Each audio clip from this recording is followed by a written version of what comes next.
Now we're going to move to Jabalia. Jabalia is a famous place of resistance in Gaza. It is the place where the first Intifada began. It is one of the places where the armed struggle really took root. Although the first Intifada was a nonviolent action in large measure, it was also the real beginnings of the armed struggle. The armed struggle actually encouraged the civil disobedience of the first Intifada, and it happened in Jabalia. So Jabalia is something that is like 𝐄𝐥𝐿𝐼. It's a place that haunts the Israelis because when they used to have to patrol in Gaza, Jabalia, the camp, the alleyways, the tight-knit community, the soldiers had a really hard time with Jabalia, many casualties in Jabalia. So the Israelis reinvaded Jabalia last week, forcing, as Nora said, 150,000 people got evacuation notices from Jabalia. And this is a place, Jabalia, that the Israelis said that they had operational control of in November while they were burning the camp. We'll remember that was the first footage that we got from their TikTok videos where they started this campaign of burning buildings that now is so normal. But that started in Jabalia. They burned the buildings. They massacred hundreds of people, we remember, to carry out a single strike on a battalion commander. The Kasam brigades lost their northern brigade commander, one of the top losses of their fighters in the war, and it has impacted the Jabalia battalions. There's multiple battalions in Jabalia. Apparently not at all, because let's get number 7 here tomorrow, because as soon as they moved in, we had Kasam scrambled their air force. So Kasam sent their aerial bombers here. This is a quad. It's probably a hexacopter, quadcopter, hexacopter carrying munition, and it's positioning itself here over, you can see, over Namr troop carriers. And on the front left of a Namr troop carrier is a hatch. Let's see where this lands. Right on the front left hatch. So you can see that hatch on the other 2 vehicles. So their air force is precise. These are dropping a Kasam-built hand grenade. Adnan al-Ghul started the weapons program with hand grenades because that was the simplest thing to get in the hand of every fighter.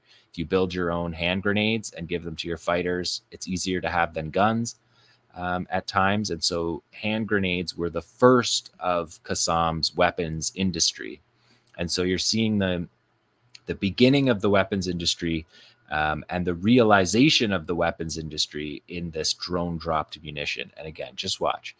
It hits right on top, on the front left, right where the hatch would be. It's difficult to see, but if that hatch is open, that's a real problem. And the hatch would likely be open because they're not expecting drone-dropped munitions on top of them, especially not at this point in the war when they believe that they've destroyed and pushed the fighters.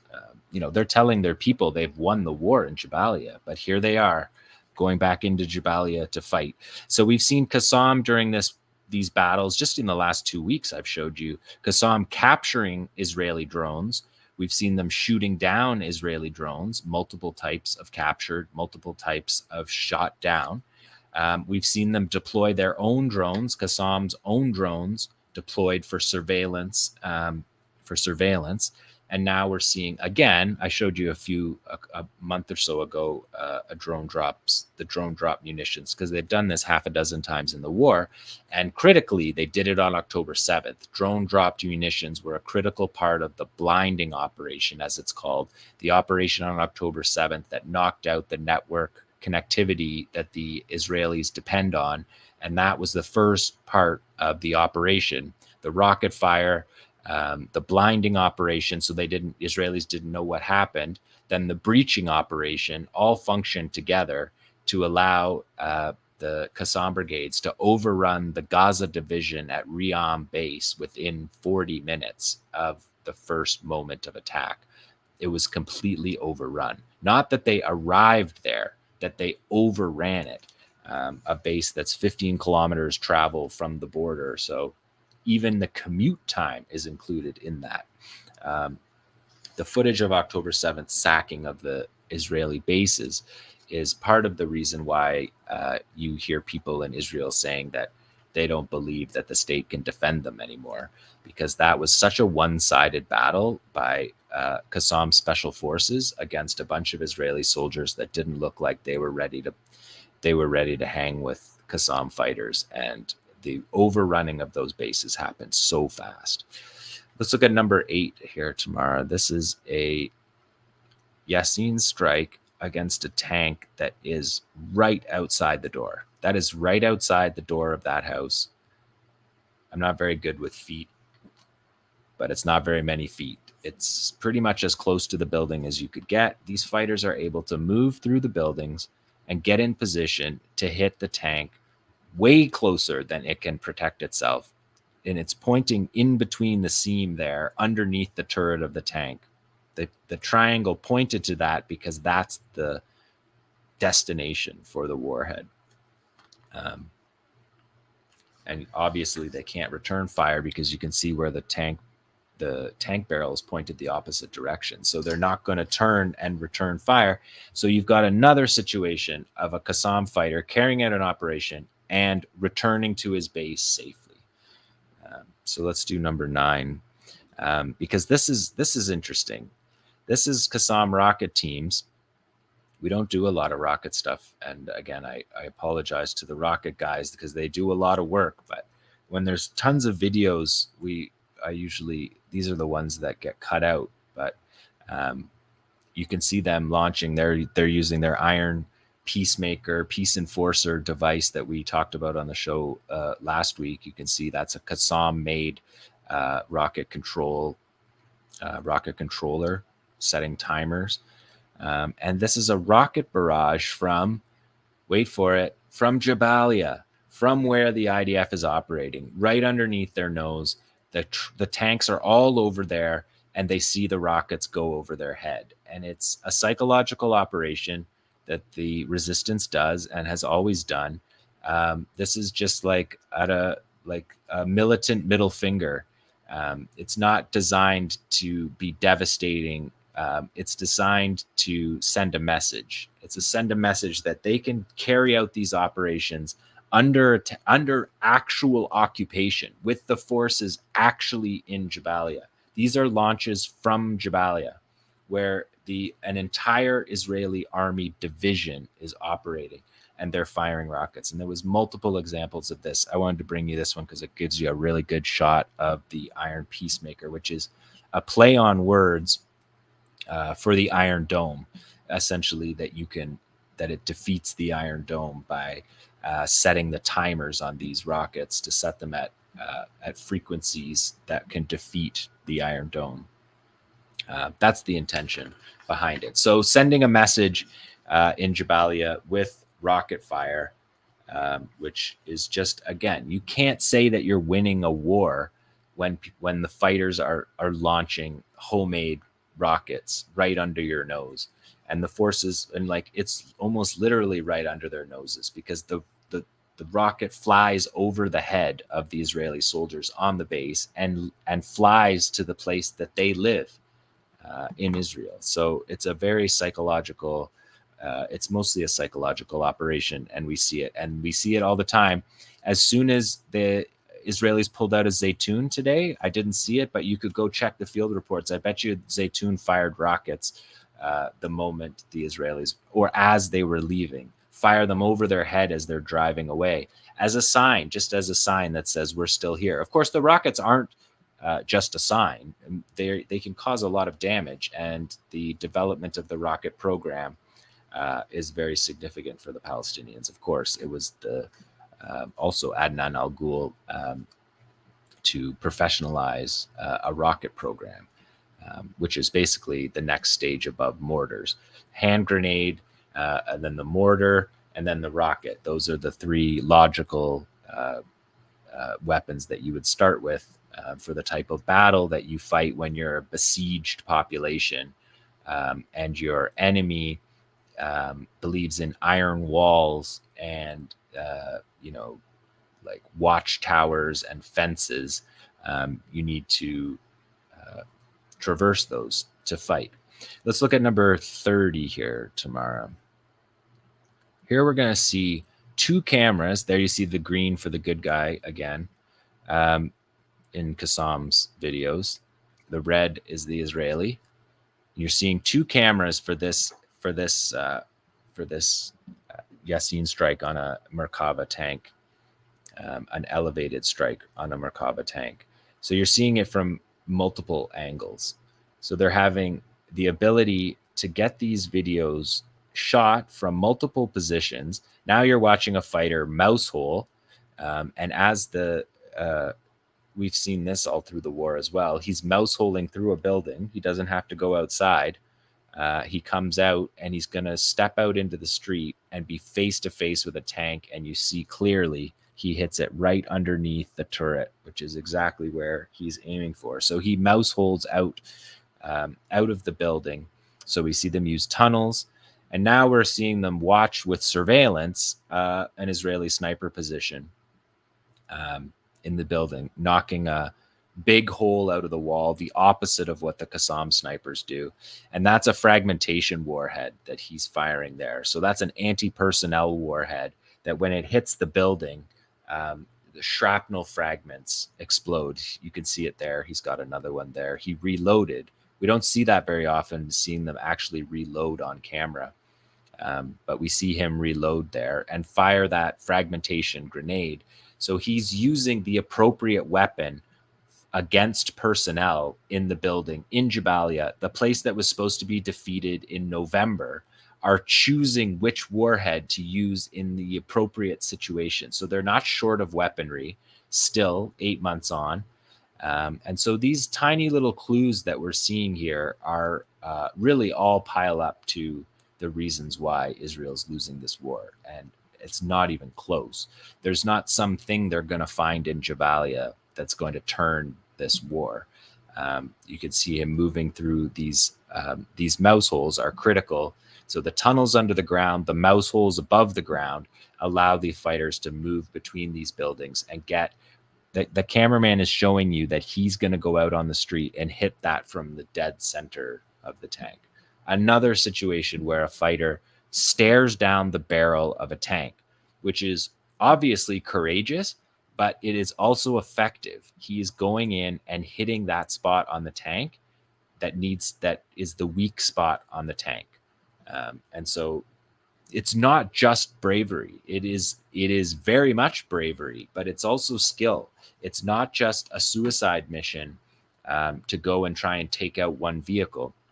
These fighters are returning to their bases as better fighters than they were when they went. So those are important things to acknowledge because that's the thing that Israel's going to have to confront. If Israel's plan is to occupy Gaza for an elongated period of time because they want, if they leave, they have to leave in defeat. So dragging out the war this way, these kind of the fighters returning to their base safely with the information and the knowledge and the experience, it's really valuable. Let's go to the next one tomorrow. It's 31. And here we go. A Yassin strike, again, staring down the barrel of a tank from an elevated firing position. Difficult to see the result of that one, but the fighters using these elevated firing positions are happening all over. Then this guy and his cameraman are just down in the street, like 25 meters away from a Merkava tank. And it appeared they hit him with that. And this, just to point out, all of these Yassins that we're seeing, as I pointed out on a previous episode, Kasam noted that the cost of the entire Yassin anti-tank weapon program from 2005 to today amounts to $500 per round, per weapon, per round.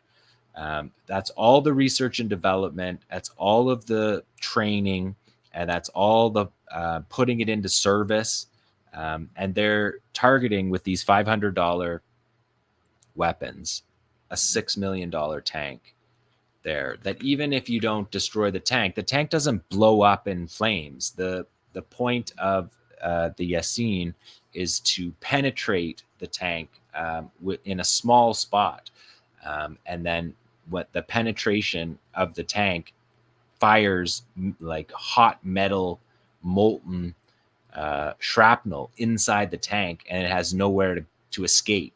So it ends up just being like bullets flying all through the tank, and that's the destruction it makes. So people looking for the tank to blow up like in a movie as the symbol of whether it's successful or the operation is effective, it's not the way that the weapon works. So you wouldn't see it blow up in that way, although we have seen many burning. Sorry, was that 31 tomorrow? We on 31? 32? 32.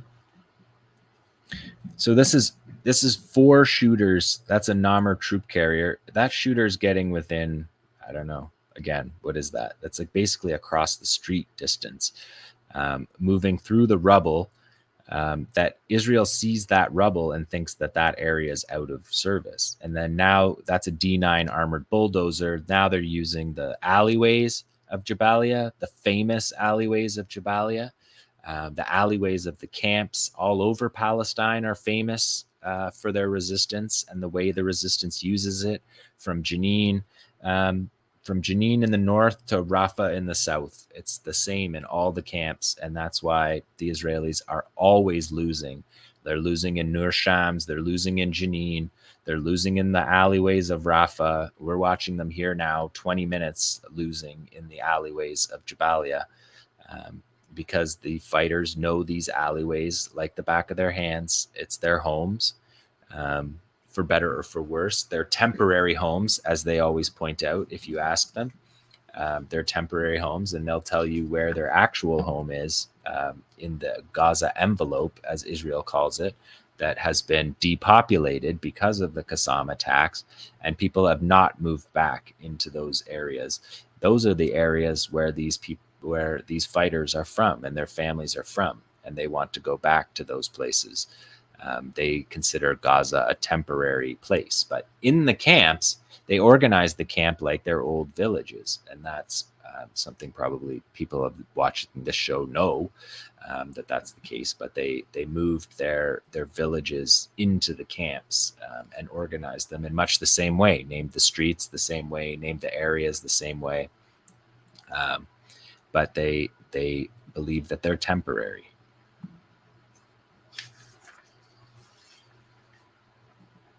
And then after this one, we'll go to 33.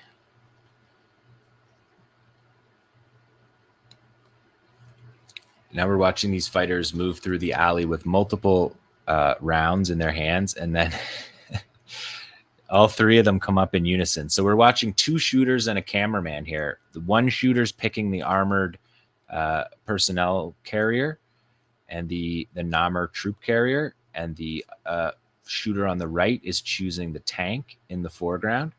And you can watch now, we're seeing the helmet cam of the shooter that's shooting for the Merkava. But we're going to let this loop one more time, because watching all 3 of them wander down the alley here, holding their 2 parts of their Yasin, and then watch them all pop up at the same time. Boom. And you have to be tight when you're firing side by side like that. This is a skilled operation. I made light of the fact that they popped up all together, but popping up all together is how you efficiently get through the operation. If you don't send one guy up so that he gets picked off, you carry out the operation in sequence, in unison. And that's what we're seeing with that. Again, let's just go one more time on this one, because watch the graffiti in the alleyways here. You can see him holding the warhead. That's the Yasin warhead on the left there. They've stationed a camera here, and then you watch all 3 of them pop up, and you can see that each shooter picks his own target. They're picking both of those targets, and you can watch the trajectory of the flight and see that both did fire on their target.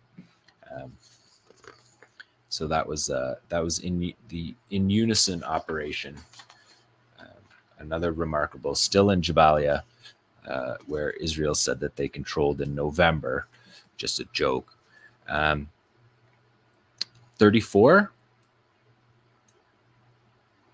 Perfect. There's so many numbers on this one this week that we just want to make sure the logistics are all correct.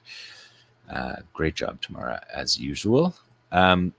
Again, this is just more alleys. These are the alleys of the First Intifada. These are the alleys of the resistance in the Gaza Strip. These are the alleys that drove the Israelis out of Gaza. In the First Intifada, the Israelis used to drive around in their trucks in the cities. Throughout the 90s, that stopped. By the 2000s, they were basically garrisoned on bases inside Gaza and couldn't move. They didn't move into the city areas at all unless it was an invasion. And the reason why they did that is because of the resistance in the alleys. So I wanted to bring all these alley shots to you because this is a critical point of the armed struggle in Palestine. And it is in every camp, and every camp is the same. They're all overcrowded, but they're intimate, and people know every nook and cranny, and the Israelis don't. So they don't stand a chance fighting indigenous fighters. Even though it's not their land, they're indigenous to the area. They know this land like the back of their hand, and the Israelis don't. Let's do number 35. And this is a tandem 85. We've talked about this before. This is a Yasin with a tandem 85. This is a Kasam designed weapon where they took a regular RPG warhead that was no longer as effective against the up-armored Israeli vehicles. So Kasam engineers attached a second charge to the 85 millimeter round. They attached a 60 millimeter front charge, so it becomes a tandem charge like the Yasin 105. But instead of getting rid of all of the, quote unquote, or let's say less useful RPG rounds, they turn it into a very effective round by adding a second charge to it. So this weapons industry that Kasam does, sometimes they copy weapons that are existing weapons and they perfect existing weapons, but many of the weapons are unique to Kasam. Nobody else makes a tandem charge thermobaric warhead. That is a Kasam invention. To make these 85 millimeter RPG rounds into tandem warheads is a Kasam invention. In many ways, the Shawaz, the way you see that Shawaz device that we saw, in many ways, that's a Kasam invention. It's using military technology and know-how that's been around since the First World War, shape charge. But Kasam has perfected the way that the system works and then made the device function perfectly. And that's what we're seeing. We don't see these Yassins backfiring. When he pulled the pin out of the Shawaz exploded and penetrated 650 millimeters of rolled armor, homogeneous armor. So the weapons work. Instead of using their engineering skills to try to make some, new fancy, they didn't. They perfected already existing weapons and applied the skill set to making the best versions of those weapons that already exist. So that's what we're seeing. This was identified as a thermobaric warhead, but it was actually just a Yasin 105. And you can see the two shooters. We'll let it go through one more time because I was yammering too much on that one. But you're going to see the shooters are going to come out to the walls here, and you're going to see that there's no wall. And the two shooters, like just the destruction all over in these videos is something that this is just wanton destruction. There's no military purpose to smashing out the wall on the second floor of a building. And people are going to go home and live in these the day the Israelis pull out. The minute the Israelis pull out, people will go back and start brooming off their floors and moving the concrete and setting up their tents in those spots. So that is number 36, if that was number 36 tomorrow, let's move to Hezbollah. Sorry, there is one more. So this is the one that's identified as a thermobaric warhead, but I believe it's just Yassin 105. The thermobarics are usually painted beige, and they're the fuel air weapon that we saw used in Khan Yunis that makes a large fuel explosion. You're watching soldiers in a window still here, 8 months on. Israelis still hanging out in windows with their hammers. And then you see these two fighters here. One has a fragmentation warhead, and this is a Yassin 105 warhead. And so the Yassin 105 is fired first, blows the hole in the wall, and then the second shooter follows up with the fragmentation warhead. And the fragmentation warhead enters the room and explodes and sends shrapnel all around. It's for anti-personnel. So there's the hole being blown in the wall. And then the second shooter comes in with the fragmentation grenade, which is just proof that Kasam has intelligence, surveillance, and reconnaissance on all of these spots. They're making decisions about what weapon to use that is the most appropriate. And we're still seeing this. Not only are we seeing it, we're seeing more of it 8 months into the war. Thanks for watching this video. Please subscribe to our YouTube channel, hit like, leave a comment. These engagements help us with the YouTube algorithm, and it helps us to get around Silicon Valley censorship as much as possible. It does make a difference. You can also support our journalism by going to electronicintifada.net and clicking on donate now. Thank you.